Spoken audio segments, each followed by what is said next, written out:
বাড়িতে আছেন কেউ? হ্যাঁ, বাড়িতে লোক আছে? হ্যাঁ, আরে আমরা অনেক দূর থেকে এসেছি,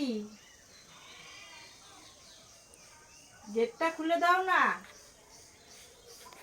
এইবারই তো মনে হয়, তো এইবারই।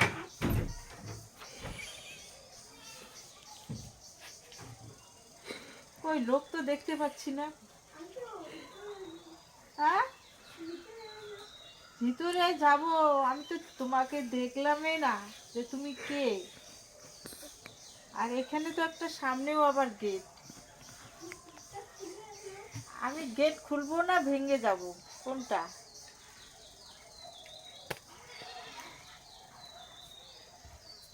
ও মা, তাই নাকি? গেট খুলে দিল। আচ্ছা, ঢুকে পড়ি এখন। টাটা। কোথায় তোর মা? কই স্নান করে রে? আমরা বাড়ি থেকে বেরিয়ে একটু সেলাই করার জন্য সিদ্ধান্ত নিয়েছি যে দর্জির কাছে যেতে হবে। দর্জি অন্য কেউ না, আমারে যাই হোক, আমরা মা মেয়ে ওখানে চলে গেছি। আর আমি একটা নতুন কাপড় নিয়ে গেছি আর কি, চাদর তৈরি করার জন্য। আমার যা বলছে, আমি কি তুমি কি এটা কমপ্লিট করছো? কয় কি হ্যাঁ, বলছে যে হ্যাঁ করেছি। যাই হোক, আর আমার হাতে কত সুন্দর একটা কাপড় ছেঁড়া টুকরো করে রাখছে নতুন কাপড়টা। যাই হোক, ওটা বেশি হয়েছে। আর এই যে আমার মাম্মামটা কত সুন্দর, ঘুমের থেকে উঠেছে তো আর কথাও বলতেছে না। আর এত মিষ্টি মিষ্টি কথা না ওর, আজকে একদম কথাই বললো না। আর আমিও আর কিছু বললাম না, ঘুমের থেকে উঠছে না, বাচ্চা মানুষ ঘুমের থেকে উঠে না কিছু বলতে চায় না। আর আমরা দুজন মিলে অনেক রকম কথা বলতেছি। আমি বেশি বেশি আমার মুখটা বেশি চলে, আমি বেশি কথা বলে ফেলাই।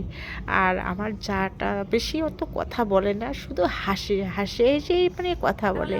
আর ও তো দর্জি কাজ করে, আর দর্জির ওখানে বসে একটু মাঝে মাঝে যাই, একটু টুকিটাকে আমি সেলাই করে নিয়ে আসি। আর গেলে আমি বিকালবেলা চলে যাই, আবার তাড়াতাড়ি চলে আসি। আর আমার কাপড়টা দেখতে পাচ্ছ বন্ধুরা, কত সুন্দর আমি একটা কাপড় দিয়েছি, আমার যাটা না টুকরো টুকরো করে ফেলেছে। আর এত সুন্দর কাপড়টা, আমাকে সত্যি খুব খারাপ লাগে। যাই হোক, তো মাছগুলো কি করব, আলু বেগুন একটু দিয়ে সবজি করি। আর দুপুরবেলা না আসেই, আর কত লাগে। আমি তো রাত্রিবেলা জানিস না আমি কি করি, একটু ওই লাইফে বন্ধুদের সঙ্গে গল্প করি। আর কি করব, এইটুকু। এইগুলো কি এখনই রান্না করবে? এক্ষুনি রান্না করব। এখনই রান্না না করলে আমার 7টা থেকে 7:30টায় আমার মঞ্চে যাওয়া লাগে। আমার রেডি হতে তো আধা ঘন্টা 1 ঘন্টা যায়, মেকআপ করতেই তো আমার সময়টা লাগে। সেই সময়টা আমার তো এখনই মেনটেন করতে হবে। আর তোকে বলছি, তুই তাড়াতাড়ি বাতিটা দে, আর ধূপ ধুনাটা দিয়ে বাড়িটা সুন্দর করে একটু সেন্ট কর। আচ্ছা ঠিক আছে, টাটা। হ্যাঁ, টাটা।